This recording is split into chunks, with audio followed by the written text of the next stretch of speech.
Two-port networks part 2. Introduction to filters. A filter is a two-port network that allows selected frequency signals to pass to its output while rejecting or attenuating the undesired frequencies. One way to think of it is filter as a variable attenuator, where the attenuation level varies with the frequency of the input.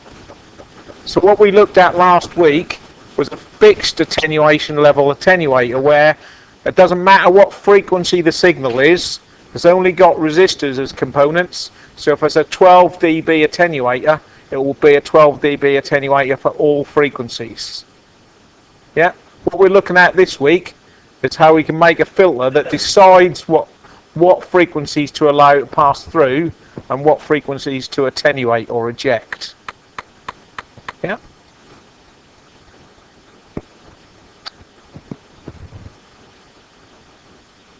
So, how is the variable attenuation achieved? Right, we're going back to some basics about inductors and capacitors that we would have covered in science. And that is, the basic passive filter is designed using a combination of inductors and capacitors. So we've moved away from resistive components, we're gone to reactive components. As these components vary their impedance with frequency. So if we take the inductor, an inductor of so many henries, the impedance of that, ZL, is given by the formula 2 pi f times L. Yeah. So if the impedance increases as frequency increases. So the value 2 pi isn't going to change. The inductive value of the inductor isn't going to change, but the frequency can change. So if frequency goes up, you're multiplying the other things by a bigger number, impedance is going to increase. If we reduce the frequency, the impedance will decrease. So that's one component. If we then move over here to the capacitor, the impedance of a capacitor is equal to 1 divided by 2 pi times f times c. Again, these things don't change, but f is something that can change. In this case, if f gets bigger, the overall impedance is going to decrease. Yep. And if f gets smaller, the impedance is going to increase. And if we think about it, DC does not pass through capacitors at all. No current passes through capacitors. When you put them on an AC circuit, they keep charging up and discharging and charging up again the opposite direction. So a current appears to pass through a capacitor, although it never actually does. Yeah. Okay. So we use those two components, and the fact that one of them has impedance that increases with the value of frequency, and one that is inverse. If frequency goes up, the impedance goes down. So in combination, we can select suitable values so that certain frequencies get through and other frequencies get rejected.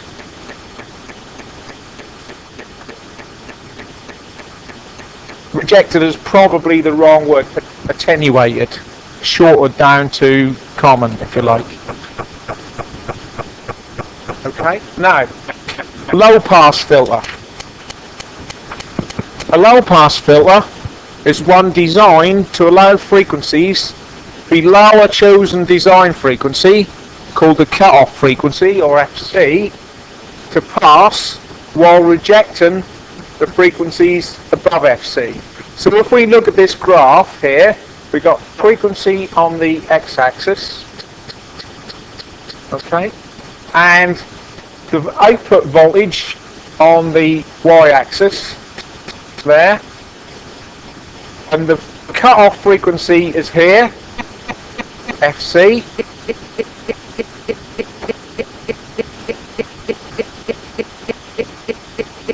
and we have what's called the pass band. So any frequencies below FC are allowed to go from the input to the output of the filter. Okay, so we're input here and out there. So any frequencies below that frequency there, say 10,000 hertz, will be allowed to pass. And any frequencies above that will be attenuated. It's not quite as sharp as that with the filters you're going to make. It rolls off at a slope, but that's the intention. Pass band, attenuation band. Now we can make a high type low pass filter where we've got one series inductor and two shunt capacitors. Yeah, parallel. Shunt is the term that we were talking about last week. Okay, we could also make a T-type where we've got two series inductors and a shunt capacitor. Now this time there's a valid reason why in most cases you would pick the pi type for a low pass filter, and that is that the inductors are quite big and they take up more real estate on your PCB board, so it's probably best only to have one of them, and there's magnetic isolation of the two inductors so that they don't interfere with each other. Yeah. So when you build your filters, if your design is for a low pass, you're going to build a pi type low pass filter because that will only use one inductor. The only proviso from that is because of the values we got, you might end up having to put two inductors in parallel or series to make the close enough value up. Okay, but in a real situation, you're more likely to go with the pi type because you'll only have one inductor. Alright? Now, how does that work then? How does that provide the low pass operation of low pass filter design? I'm going to look at the two diagrams and consider what's happening when the frequency is low, below the cutoff frequency. Yeah. When frequency is low, the impedance of the capacitors is high. Yeah. So we put some current in here. I'll draw a big arrow. Yeah. A very tiny little amount, because the impedance of the capacitor is high, a very tiny amount will go down there. The majority will head there, because at low frequencies ZL is low. So most of the current is going to go that way, only a very small portion down through the capacitor to shunt. Yeah. Then we've got another capacitor with a high impedance, so very little of it will go down there. The only reason for having the two capacitors is to keep balance between the input and output impedances, that matching thing that we talked about last week. Okay, so very little of it goes down there, and the biggest majority of the current will go to the output. Now, in a real circuit with real components, because of inefficiencies, you'll always lose something. So even in the pass band, there'll be a small amount lost down to the capacitors, dependent upon frequency. But obviously, the lower the frequency, the less that is. But there'll always be a tiny little bit of attenuation, even in the pass band. Yeah. When we go to higher frequencies,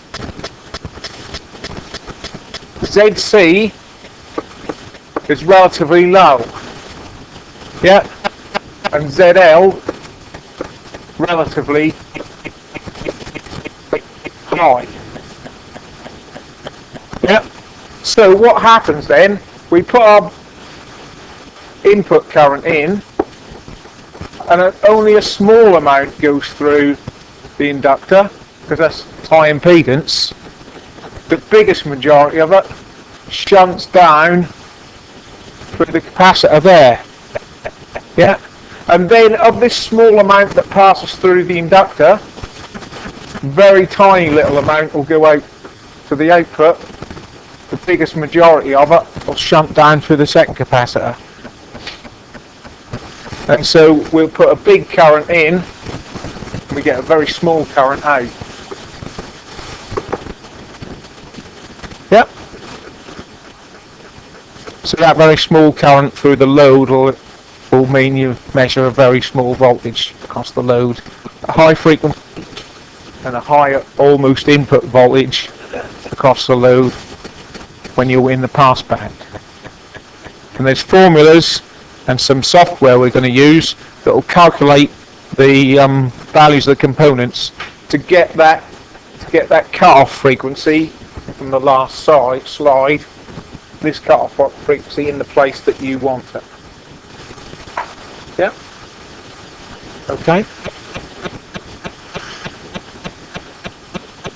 So just to summarise then, shunt capacitor is chosen to have high impedance at frequencies less than FC. So very little current flows through them. Series inductor is chosen to have very low impedance at frequencies below FC, and so allows most of the input current to flow to the output. It should be noted that there will be a small attenuation at all frequencies. When we go high, shunt capacitors are chosen to have a low impedance at frequencies greater than FC. High current flows through them to ground. Series inductor chosen to have a high impedance at frequencies above FC, and so very little current flows to the output. Alright, you all kind of understand that basic principle of how this circuit works. Yeah, so it automatically varies its impedance according to the frequency of the input. Yeah.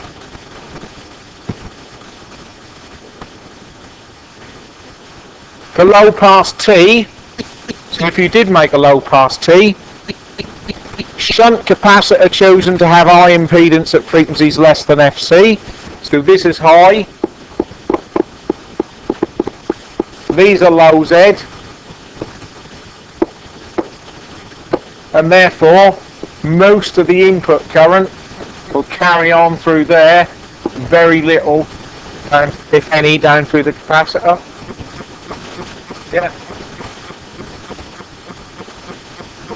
At high frequencies, these are high Z, and this is low Z.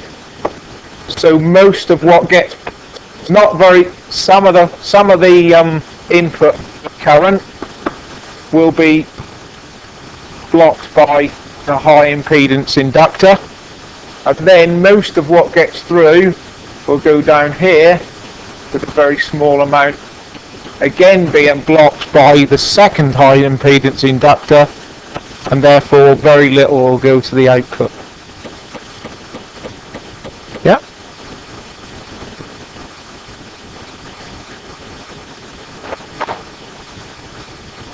Okay, with low pass filters, so that's the kind of theory around. We're not talked about any kind of values, just in general that principle of as frequency changes. So if you put frequency up, the impedance of an inductor goes up and the impedance of a capacitor goes down, and vice versa. So they kind of work in tandem to give us this cut-off frequency that we require in the right place. Yeah. So on the next page, high-pass filter.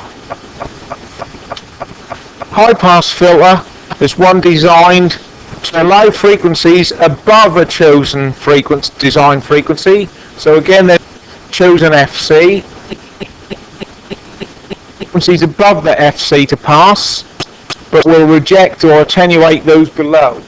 So here's our frequency on the x-axis, V out on the y-axis. We've got a pass band above a given frequency, and that carry on for as long as you like. An attenuation band between 0 Hz and the cutoff frequency. Yep. We again can have a pi type made of 2 shunt inductors and a series capacitor, or we can have a T type of 2 series capacitors and 1 shunt inductor. So if you're going to make a high pass type, you'll make a T type filter with 1 inductor. Yeah. The principle of operation is largely based on similar criteria to the low pass filter. At frequencies above FC, these are low Z, and that's high. Therefore, very little current goes down there. Most of it travels along the top line, the output. Yeah. At low frequencies,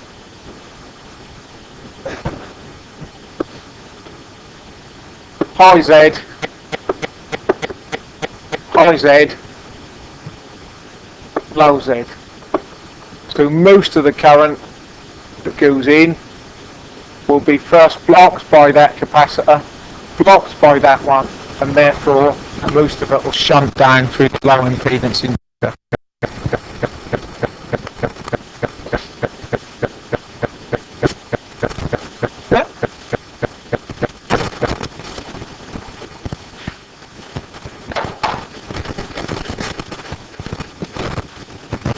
Any questions?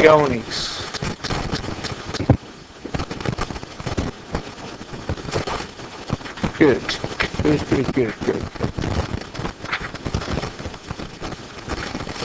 That's the high pass T design.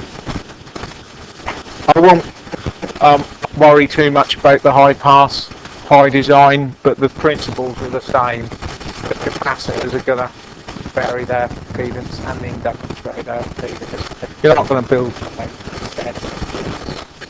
Okay.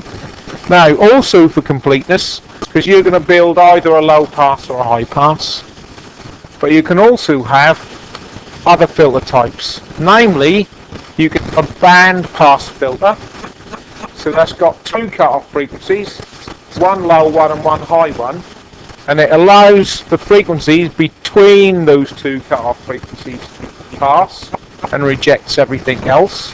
So we've got a pass band between F1 and F2, and anything above or below those 2 frequencies is rejected.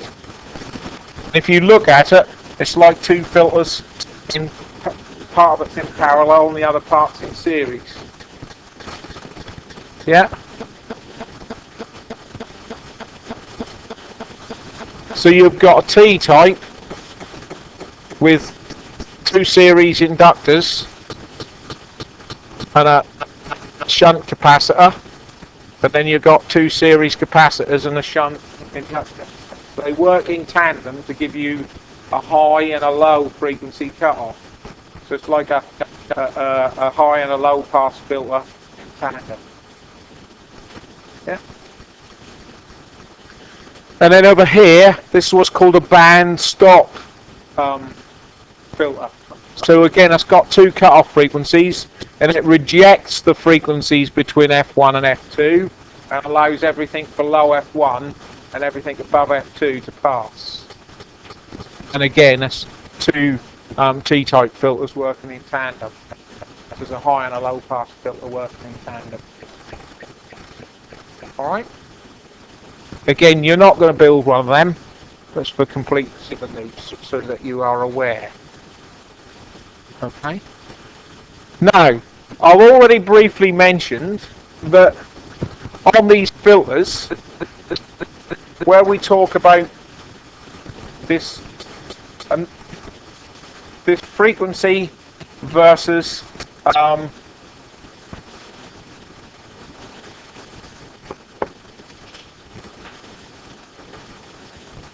going to go into dB here, attenuation being 0, and look at a low pass filter. So in the pass band, we draw a straight line. This cut-off frequency is not vertical. It does that. So it rolls off. Yeah? For the type of design you're doing, that is approximately 20 dB per decade.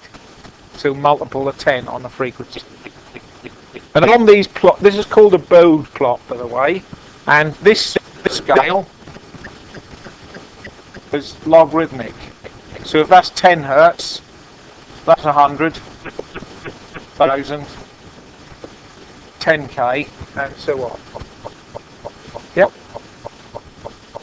Now, because that roll off is not horizontal, vertical, sorry, there has to be a point where you define the cutoff frequency. Yeah.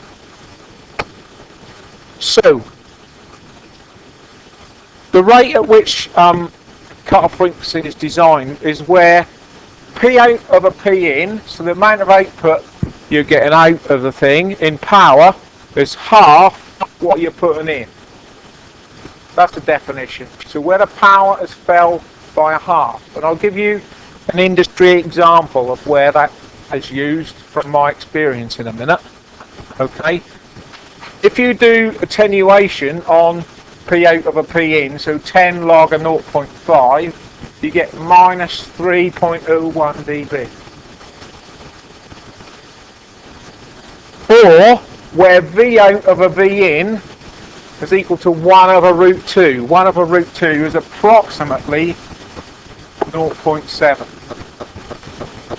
So where you're putting a volt in and getting 0.7 out, that's the definition of the position of the cutoff frequency. You have to have somewhere to define it. Alright, when that's variable. And if you do 20 times the log of 1 over root 2, you also get minus 3.01 dB. For this reason, these points are often called the 3 dB cutoff points. So on this Bode plot here, we define the cutoff frequency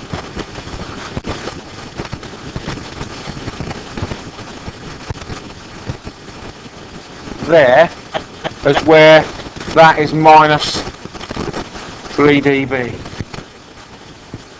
Yep. Or half power, or 0.7 of the input voltage. Alright, you're going to kind of need that. What you'll see later, but you're going to do, I've got some log linear graph paper, and when you've got your practical results, you'll construct one of these and draw a line across where 3 dB is and down, and identify practically where your cutoff frequency is. Right? Yeah. But that's the definition. The industrial example. What have we got on? Hang on, we've got a better graph here. I've got a better one. So that's the Bode plot, much bigger. Yeah, and this cutoff frequency is designed where the attenuation is minus 3 dB. We go across to that line and down, and that gives us cutoff frequency. Yeah, that point is also half the power. So if we're putting 1 watt in, it's defined as cutoff frequency when we're getting a half a watt out. Or if we're putting 1 volt in and getting an output of 0.7 volts, all of those define where the cutoff frequency is. Sorry?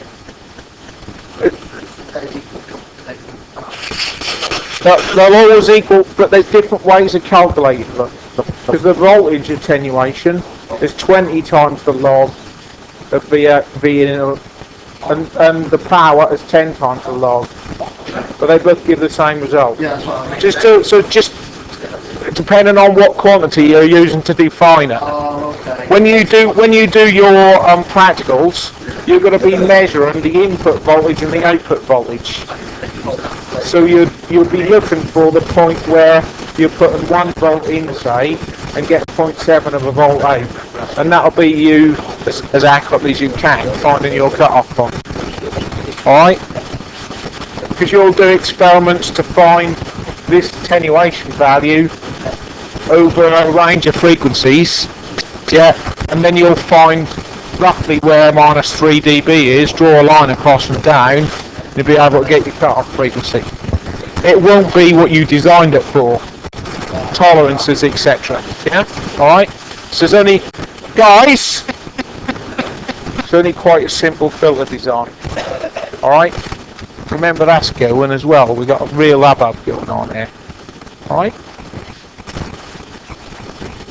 So we got 3 different ways that we could practically find out what our cut-off frequency is. The one that you'll be interested in is, where do I find that I'm putting 1 volt in and I'm getting 0.7 volts output, because that'll define where your 3 dB point is, and you can draw that line down.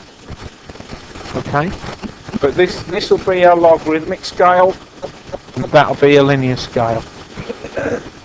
Alright?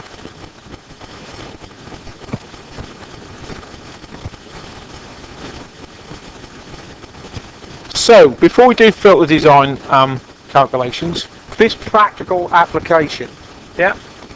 Ultrasonic level measurement instrument, yeah? So, what it does is it has a head that sits above a tank of liquid, maybe, could be solid, but generally water company will use them to do levels in tanks, because they can't put sensors inside potable water. Yeah, so they use this kind of thing. It sends out a ultrasonic beam to a target. So let's say this is the water in our tank. Yeah, that goes out, and so it goes out and it bounces back. Yeah, and it measures the time it takes from being transmitted. So it pings a signal out, measures the time it takes to sense it coming back, and it can calculate in the program data of how far away it is. It can calculate the height of the water in the tank. If it knows the tank dimensions, these instruments can calculate the volume of water in the tank and so on. But when you have a sensor, right, if you think of big tanks, these are defined with a beam angle. Because if you've got a narrow tank, or you've got ladders up one side of the tank, you want a beam angle that's narrow enough to avoid spurious signals, things you don't want to measure. So you can buy 3-degree beam angle, 6-degree beam angle, and so on. So you can have it wide, or you can have it narrow. The way they specify that beam angle is they put a microphone directly underneath and measure the power. Yeah. So that's full amp. And then they move that microphone until they get 0.5 power.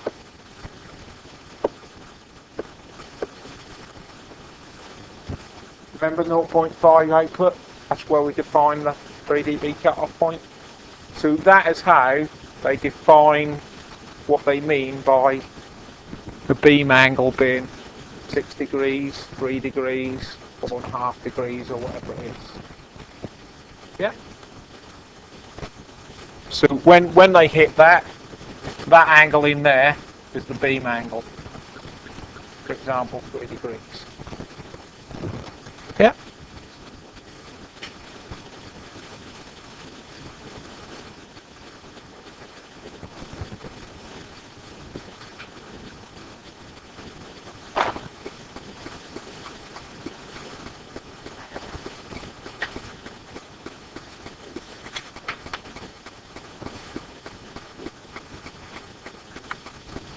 Right, so filter design calculations. For the assignment, which I would think I'll issue to you next week, and we'll make a start. Okay, yeah, really looking forward to that. For the assignment, this module will be required to design either a high pass or a low pass filter to a specified cut-off frequency, and you'll also have a specified input-output impedance ZO. which I think on all the filters is probably 600 ohms, but I can't. It's either all 50 or all 600, I can't remember. As with the attenuators last week, it's also important for a filter to have the right termination, i.e. input and output impedance, to match the input and output devices it's connected to. Right? That means that you'll transfer the maximum power into the filter and therefore get as much out as you possibly can. This is called the characteristic impedance ZO of the filter. So you'll get a definition in the assignment next week of what your filter cut-off frequency is and what the input and output impedance needs to be. That will allow you initially to do some manual calculations of your low-pass filter, for instance. So, I've got an example on here and I'm just going to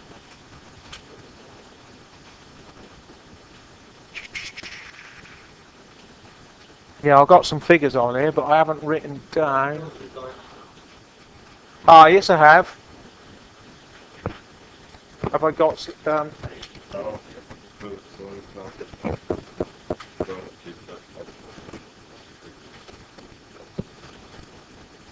okay.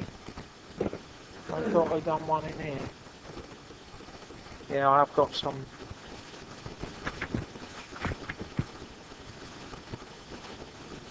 Okay, well, look, I'll go through what I've gone through here. I was looking for the cutoff frequency. So let's imagine we want a ZO equal to 50 ohms, and FC equals 20k. Yeah. So we put those values into these formulae. Okay, so we find what the total capacitance is from C is equal to 1 over 2 pi FCZO. That came out, when I've done this before, at 318 nanofarads times 10 to the minus 9. Yeah. And L came out at 796 micro henries.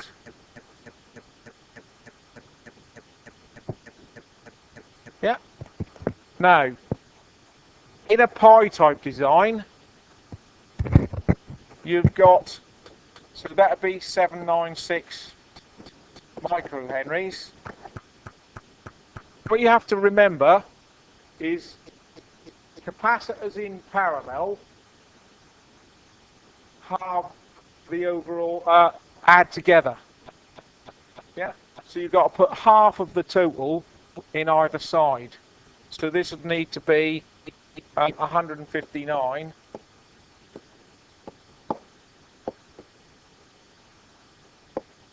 to give a total of 318 because they add. Yeah. If you were doing a T-type design, you'd put all the 318 microfarads capacitance in shunt and inductors in series add together, so you put half of the 796 microhenries in there, so that'd be 398 microhenries and 398 microhenries in there. When you're doing this in your lab report, you're going to need to show that you understand that theory, that these two add together, that those two components add together in that. That would give you a high-pass filter designed to cut off at 20k and be designed to connect to a load of 50 ohms and be connected to a source of impedance 50 ohms.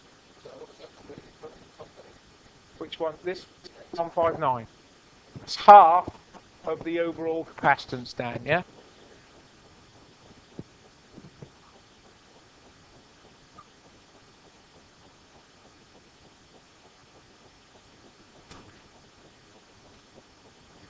All right so far? Yeah.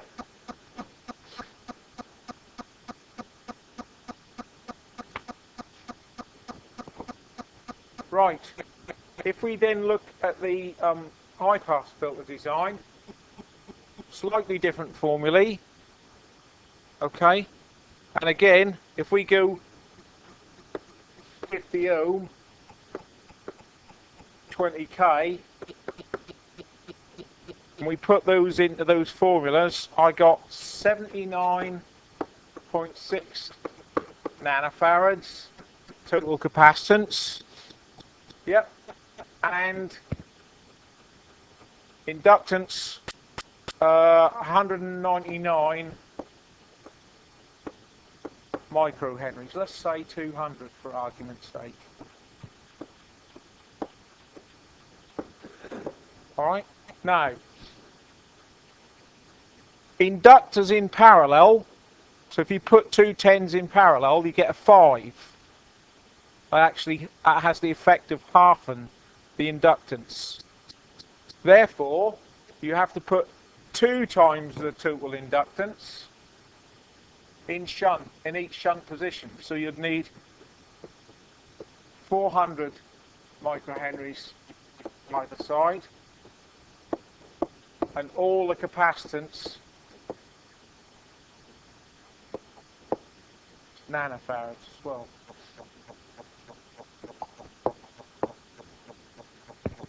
Yeah. And then if you, so that's if you've done a pi type design. If you've done the recommended T-type design, capacitors in series halve the overall value. So you've got to put 2 times the total. So that's about 80. So about 160 NF either side. And then all the inductance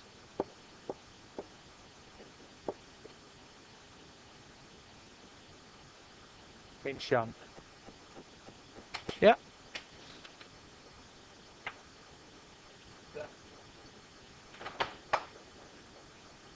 That's nano. Yeah, they should be nano on the other page as well, by the way, gents.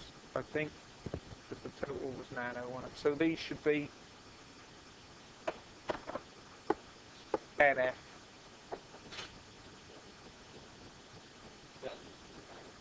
Yeah, the micro is right for the inductors.